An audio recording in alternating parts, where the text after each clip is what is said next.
Hello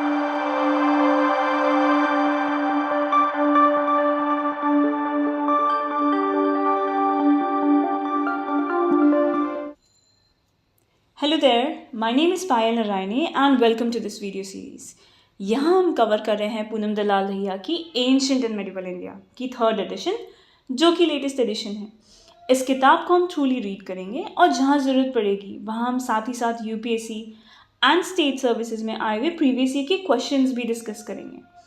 and इस series में videos लगभग 30 to 35 मिनट्स के होंगे, बट इफेक्टिव होंगे. और हम ऑलमोस्ट 40 to 45 लेक्चर्स में ये पूरी किताब कवर करेंगे. और अगर आपने ये सीरीज़ 3 to 4 टाइम्स देख ली तो बिल्कुल ये किताब आपके दिमाग में छप जाएगी. एंड ट्रस्ट मी, आपकी एक्यूरेसी भी काफ़ी इंक्रीज़ हो जाएगी. साथ ही साथ आपका रिविज़न भी काफ़ी आसान हो जाएगा. सो अगर आपको रिविज़न के साथ साथ वैल्यू एडिशन भी करना है तो ये सीरीज़ पूरी फॉलो करें. आपको बस आपके पास ये किताब रखकर मुझे सुनना है and most important points mark करने हैं. So without any further delay, let's get started. Hello there, welcome back to the channel Ghatna Sutra. यहाँ हम कवर कर रहे हैं पूनम दलाल दहिया की ancient and medieval India 3rd edition, जो कि लेटेस्ट एडिशन है. और हम आज शुरू कर रहे हैं with Bahadur Shah from provincial kingdom of medieval India. And before we move ahead with this, आप इस टॉपिक को ट्रिपल स्टार मार्क कर लीजिए क्योंकि इसके ऊपर UPSC में 2023 में सवाल पूछा गया था. एंड साथ ही ये भी नोट डाउन कर लीजिए कि बहादुर शाह ने ड्यू पोर्टुगीज़ को सरेंडर कर दिया था कब, इन 1535. So let's get started. Bahadur Shah 1526 to 1535 CE and 1536 to 1537 CE. During his reign, Gujarat was under pressure from the expanding Mughal Empire. Emperor Babur died in 1530 and Humayun in 1530 and 1540, and from Portuguese, who were establishing fortified settlement on the Gujarat coast to expand their power in India from their base in Goa. He sent an embassy to the Ottoman ruler and sought his support against the Portuguese. The Turks reciprocated positively, and in 1529 a strong fleet under Suleiman Reis was dispatched to aid him. 2 of the Turkish officials were given Indian names and were appointed governor of Surat and Diu respectively. In 1534, he signed the Treaty of Bassein with the Portuguese, through which he not only ceded Diu to the Portuguese but also other territories of his empire such as Vasai and the island that today form Mumbai. The Portuguese obtained Daman from the Shah in 1559. Another noteworthy incident during his reign was the siege of Chittor in 1534, in which Rani Karnavati sent Rakhi, the holy thread, to Humayun and requested for help, but Humayun could not help in time and Karnavati performed Johar. In 1536, however, he was drowned during one of these scuffles which ensued with the Portuguese due to some misunderstanding. Gujarat was annexed by Akbar in 1573 CE. Malwa. Malwa was the southwestern province of the Delhi Sultanate, which was conquered by Alauddin Khilji in 1310 CE and remained the part of Delhi Sultanate till the death of Firoz Shah Tughlaq.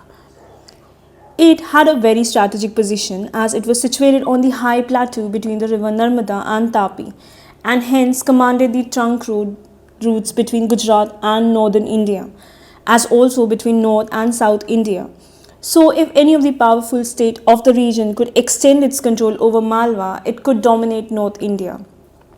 After the invasion of Timur in 1401 CE, Dilwar Khan Gauri, who belonged to the court of Firoz Shah Tughlaq, threw off his allegiance to Delhi. Though he did not take the royal title of Sultan, Dilwar shifted the capital from Dhar to Mandu, renaming it Shadiabad, the city of joy, which was highly defensible and which had a great deal of natural beauty. After the death of Dilwar Khan in 1405 CE, his son Alp Khan extended the throne and acquired the title of Hoshang Shah. Hoshang Shah, 1406 to 1435 CE. He was the first formally appointed Islamic king of Malwa, who was a bold and ambitious ruler. An interesting account of his boldness could be ascertained by his rather unconventional way of obtaining the finest elephant from Odisha in 1421 CE. When the king of Odisha had refused to send him the best elephants, he himself, along with thousands of soldiers, reached Jajpur in Odisha and disguised themselves as merchants of other things, including the king's favorite horses, When the king came to inspect the horses, Hoshang Shah soldiers captured him and let him free only after the king promised to gift 100 of the very best elephants and to let him out of Odisha safely. Despite being a warrior, he had a sympathetic heart and was dearly loved by his subjects. He adopted a broad policy of religious toleration, as evident from the inscription of Lalitpur temple, which belonged to this period. It specified that no restrictions were placed on the construction of temple. He also encouraged many Rajputs to settle in Malwa and extended his patronage to the Jains, who were the principal commercial merchants and bankers of the area. For instance, two of the elder brother of Rana Mokul of Mewar were granted Jagir in Malwa, and Nardeva Soni, a successful merchant, was his treasurer and advisor. He also remembered for his wonderful taste in architecture. It was he who made Mandu, one of the most impregnable fort of India. Hoshangabad in Madhya Pradesh, earlier named Narmadapur, was founded by Hoshang Shah. Mahmud Khilji, 1436 to 1469 CE. Mahmud Khilji crowned himself Sultan after assassinating Muhammad, the son of Hoshang Shah. It was under his reign that the Malwa Sultanate reached its greatest height. He was restless and ambitious ruler who fought with almost all his neighbors. The rule of Gujarat, the Rajas of Gondwana and Orissa, the Bahmani Sultanate, and even an unsuccessful campaign against Delhi Sultanate. However, his prime targets were the South Rajputana states, especially Mewar. Mahmud Khilji fought with the Rana Kumbha of Mewar and both sides claimed victory. Rana Kumbha erected a tower of victory in Chittor and the Sultan erected a 7-story column at Mandu. Ghiyasuddin, 1469 to 1500 CE. Mahmud was succeeded by his eldest son Ghiyasuddin, who was a pleasure seeker and devoted himself to women and music. He constructed Jahaz Mahal for housing the women, numbering in thousands of his harem. Or custodians. Instead of typical title Maharaja, king, as they believed themselves to be a merely custodian of Hindu civilization, epitomized in the temple of the Lord Eklingaji, a manifestation of Lord Shiva, who was also called Madhyapeteshwar, Lord of Medpat. The rise of Mewar during the 15th century was an important factor in the political life of North India. The power of Chauhans in Rajputana came to an end with the conquest of Ranthambore by Alauddin Khilji. After being overrun by the armies of Alauddin Khilji, Mewar had become relatively insignificant.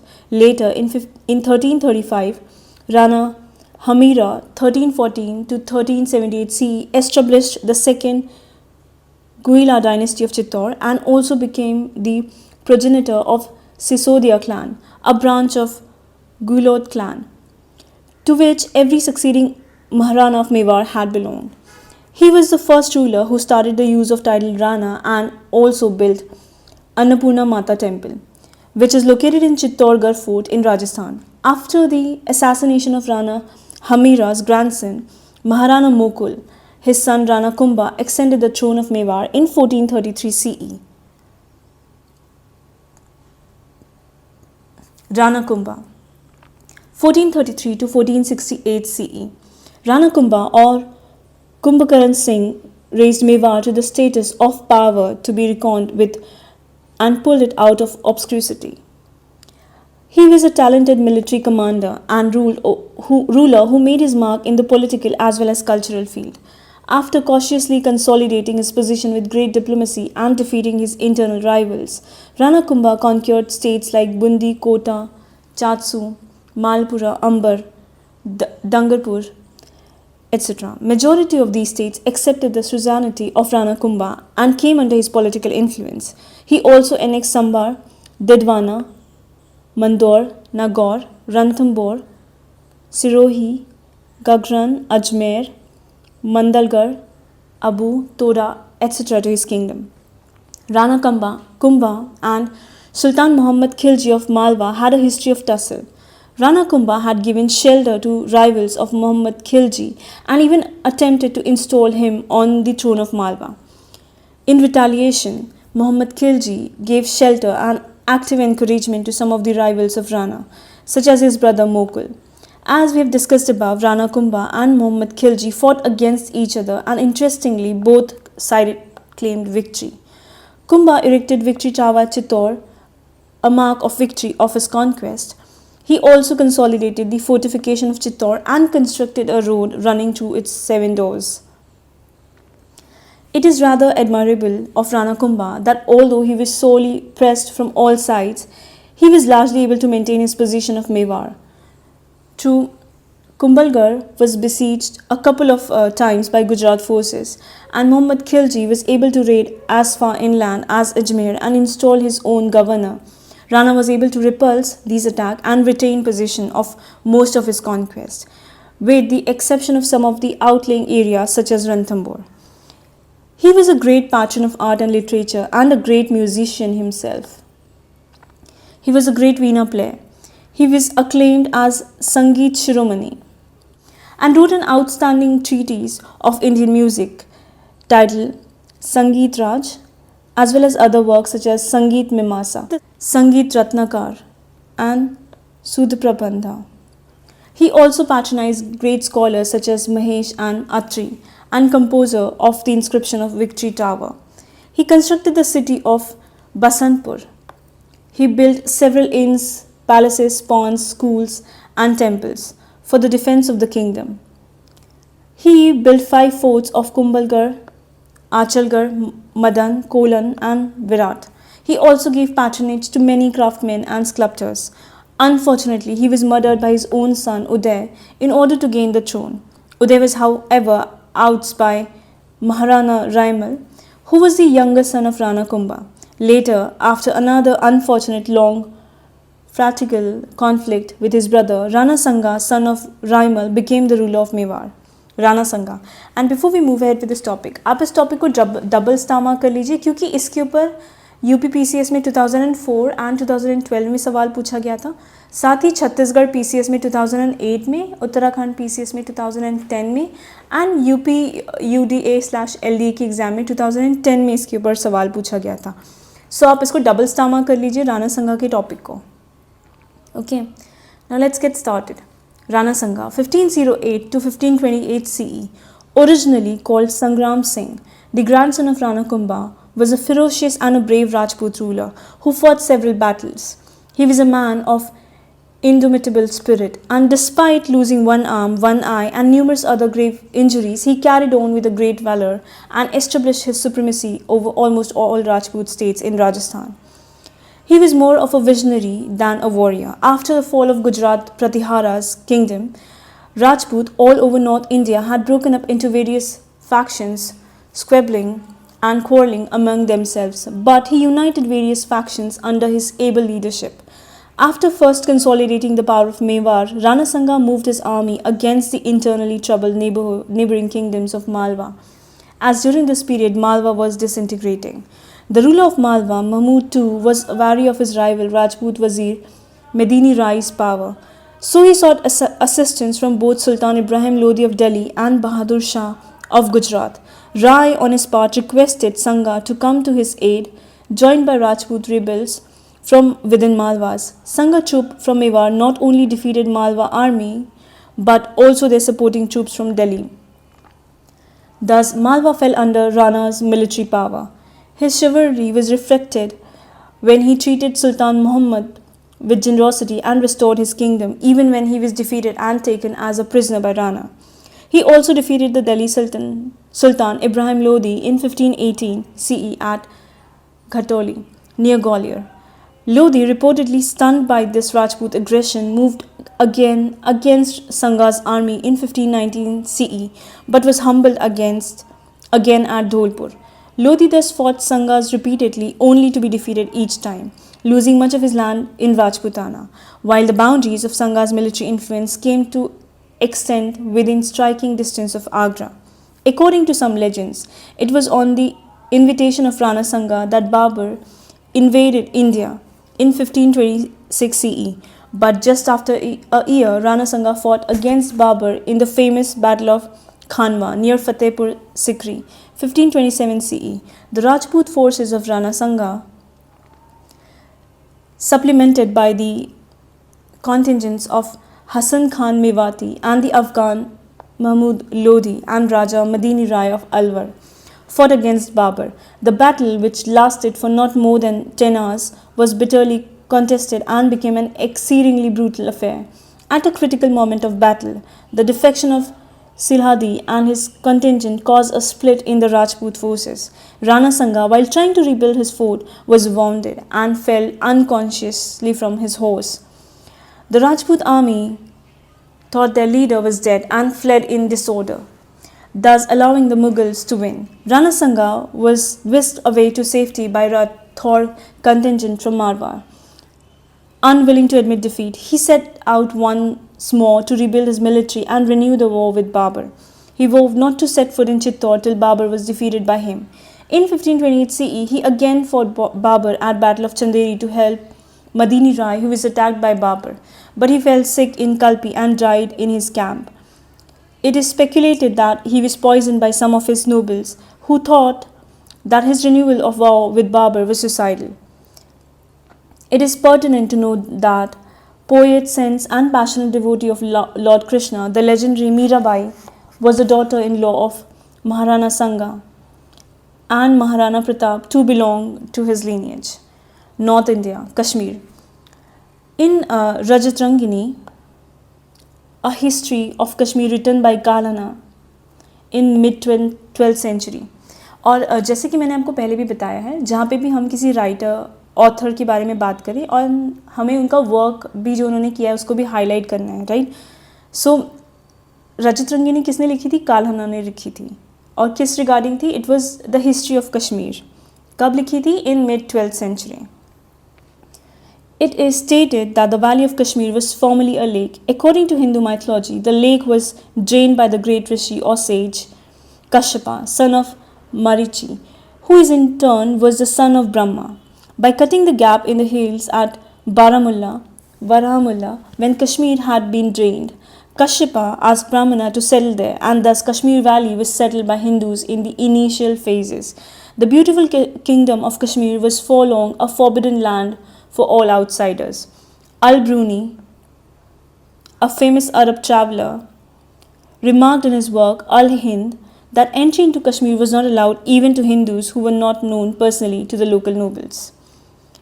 In the 11th century, the ruler were followers of Shivism, and Shivism was the central religion in Kashmir. The oppressive taxation, corruption, internecine fights, and rise of the Damras, feudal lords, during the unpopular rule of the Lohara dynasty, 1003 to 1320 CE, paved way for the foreign invasion of Kashmir. In 1320 CE, Shuhadeva, the last king of Lohara dynasty, fled Kashmir after Zulju. Dalucha, a Turkic-Mongol chief, led a savage raid on Kashmir. Zulju massacred the civilian population on the mass scale and did a lot of destruction. The hapless Kashmir government could offer no opposition and thus lost all credibility and public support. So in 1339, Shamsuddin Shah deposed the Shiva ruler and became the ruler of Kashmir, and from this period onward, Islam started influencing the Kashmir society.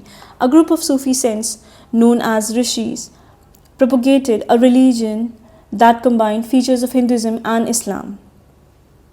For instance, Islamic preacher Sheikh Nuruddin Nurani, who is traditionally revered by Hindus as Nur Rishi, combined element of Kashmir Shivism with the Sufi mysticism in his discourses. Thus, in 14th century, under the influence of Sufi saints like Nurani, Islam gradually became the dominant religion in Kashmir. Shamsuddin Shah Mir, 1339 to 1342 CE. He was the founder of Shahamid dynasty and was the first Muslim ruler of Kashmir. Sikandar Shah, 1389 to 1413 CE. All other sultans between 1354 and 1470 were tolerant of other religion, but Sultan Sikandar was an exception who was more of iconoclast. He imposed taxes on non-Muslims, forced conversion to Islam, and earned the title Badshah Khan for destroying idols. The state encouragement to Islam took an extreme turn during his reign, as he issued an order that all Hindus, especially the Brahmanas living in his kingdom, should embrace Islam or leave his kingdom. It is perceived that these orders were issued at the instance of his minister, Shahu Bhatt, who was earlier Hindu but had converted to Islam and was bent on harassing his former co-religionist. After the death of Sikandar Shah, his son Ali Shah, 1413 to 1419 CE, extended the throne, and after some years his brother Shah Khan extended the throne under the title of Zain ul Abdin. और ज़ैन उल अब्दीन की topic को आप single स्टामा कर लीजिए, क्योंकि इसके ऊपर BPSC में क्वेश्चन आया था कि किन्हें हम अकबर ऑफ कश्मीर कहते हैं. सो दैट वाज ज़ैन उल अब्दीन. सो इस टॉपिक को आप सिंगल स्टामा कर लीजिए, ठीक है. Let's get started. Zain ul Abidin 1420 to 1470 CE, known as Buddh Shah, the Great Sultan, and as Akbar of Kashmir, who was benevolent, liberal, and enlightened ruler. He reversed all the negative and bigoted policies of Sikandar Shah and brought back all the non-Muslims who had fled. He allowed the freedom to revert back to Hinduism to all those who were forcibly converted under any pressure. He even restored their liberties, abolished jizya, and prohibited cow slaughter.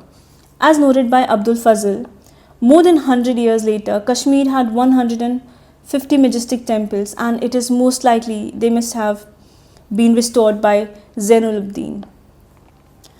The Hindus occupied many high offices in his government. For instance, Shriya Bhatt was a minister of justice and court physician. Even Zainul's first two queens were Hindus, being the daughter of the Raja of Jammu. Though not a great warrior, he defeated Mongol invasion of Ladakh, conquered the Baltistan area called Tibet Ikhur, and kept control over Jammu, Rajouri, etc., and thus unified the Kashmiri kingdom. He paid great attention towards the economic growth of Kashmir. The Sultan not only invited artists and craftsmen from Central Asia and Persia to train local artists in Kashmir, but also sent 2 persons to Samarkand to learn the art of paper making and book binding. Under his rule, the art of wood carving, stone cutting and polishing, and bottle making, gold beating, musket making, art of manufacturing fireworks, shawls and carpet weaving prospered. He contributed to the agricultural development of Kashmir by constructing dams and canals, and initiated the maintenance of the agricultural record. During the period of famine and other natural calamities, relief in terms of loan and grains and fodder was provided to the peasants. He also introduced reform in the currency, market control, and fixed price of the commodities. The Sultan also subsidized the import of the commodities that were scarce in the state. For instance, to make up for the shortage of salt, he imported salt from Ladakh and helped the traders in every possible way. He built Zena Lanka, the artificial island in the Vallur lake, on which he built his palace and a mosque. He also founded the towns of Zemjir, Zenket, and Zainpur.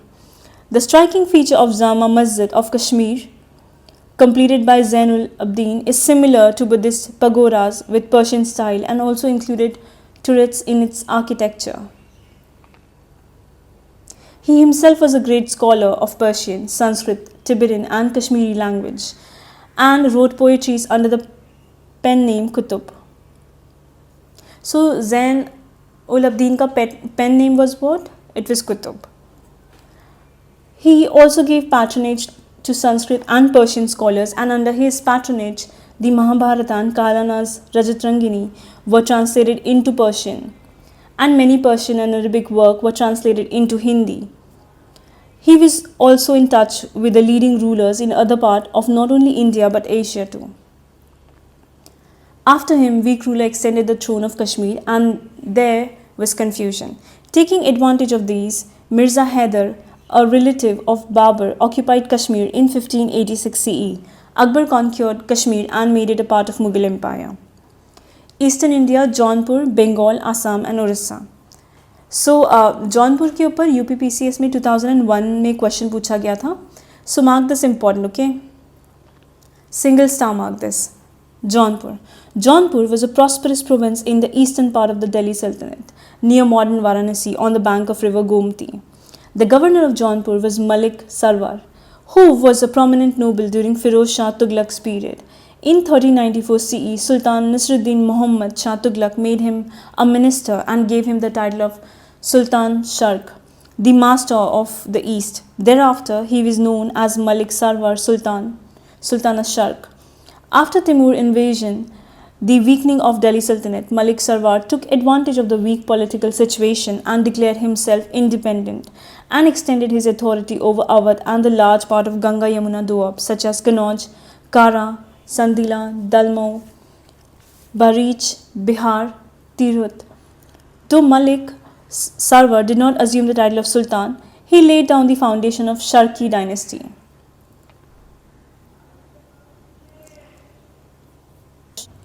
Jaunpur evolved a distinct architecture that is known as the Sharqi style of architecture. Jaunpur was also known as Shiraz of India. Most notable example of Sharqi style of architecture in Jaunpur are the Atla Masjid and Lal Darwaza Masjid and the Jama Masjid.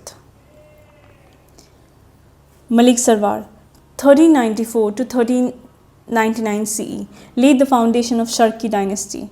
His authority was recognized by Rai of Jajnagar and the ruler of Lakhonti too.